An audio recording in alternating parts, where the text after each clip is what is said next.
Our overnight lows hit the 30s, maybe even the 20s in some areas last night. There's no avoiding it. Winter is coming, and for those that spend their nights on the streets, these temperatures can be dangerous or even deadly. And that's why many communities on Delmarva set up cold weather shelters. Some are referred to as Code Purple shelters.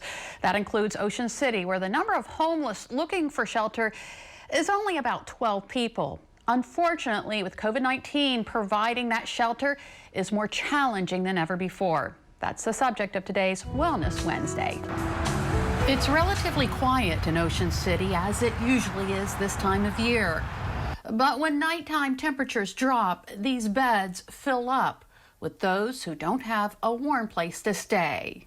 Off-season, they live behind buildings, behind dumpsters and sheds, in storage units. 5 years ago, St. Peter's Lutheran Church decided to make use of the space in the off-season. This is a retreat center that St. Peter's has, and in the summer we run it out to groups, youth groups and so forth. And in 2015, the folks here at St. Peter's thought this would be an awesome place to be able to get folks off the street. So we're a Code Purple cold weather shelter. Pre-COVID, residents were able to get a warm meal and a hot shower. We bring them in, we have dinner for them. They can take showers. We wash their laundry for them normally, and then they can hang out. And before COVID, they could hang out and watch TV or play board games or read, and then at 10 o'clock is lights out. And then in the morning we get them up, we give them breakfast, we give them snacks to take with them, and 2 bus passes, one to get back into town and one to get here the next time the shelter's open.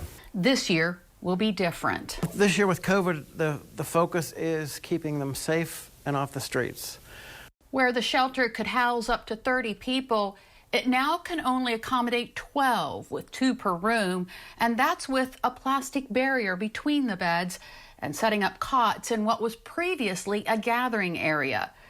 Guests must also register to stay. Once guests arrive, they have to stay in their beds. It's not what we want, but it's what we can do. Restrictions aside, the Ocean City Cold Weather Shelter's biggest challenge is finding volunteers to man it. Volunteers is our #1 need right now. We need people for registration, for meals, and for staying overnight, just to keep us running every night. Some of the regular volunteers cannot help this year because of vulnerability to COVID. And to protect those who are able to volunteer, guests will no longer leave with clean clothes. Previously, they would come in, they'd get situated, and then they'd put all their dirty clothes in a trash bag and place it outside of their room. And then throughout the night, the overnight staff or volunteers would take each of their clothes to the laundry in the other area of the church to wash. And that would be essentially all night long for the volunteers. We'd be doing 8 or 10 or 12 loads of laundry throughout the night. And then we'd place it back in a bag and give it back to them in the morning. But, this year it's too much of a risk, unfortunately, to put our volunteers at risk of potentially picking up COVID from their belongings. Another additional expense comes with the extra cleaning that has to be done after guests leave. The cleaner's going to come in and she's going to be even more stringent on all the surface she's wiping down. And in past years, we've been able to, if the shelter's been open for 2 nights in a row, we can allow the guests to leave their sheets and their towels at their bunk, and then we'll wash it 2 nights later. But under current restrictions, we need to do that on a nightly basis. So that's essentially going to double our budget.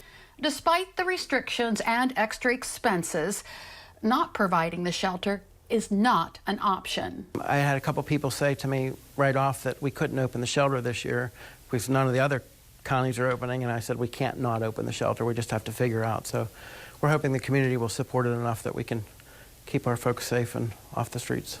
And that means doing whatever it takes. Anyone who's working here has a great passion for these people.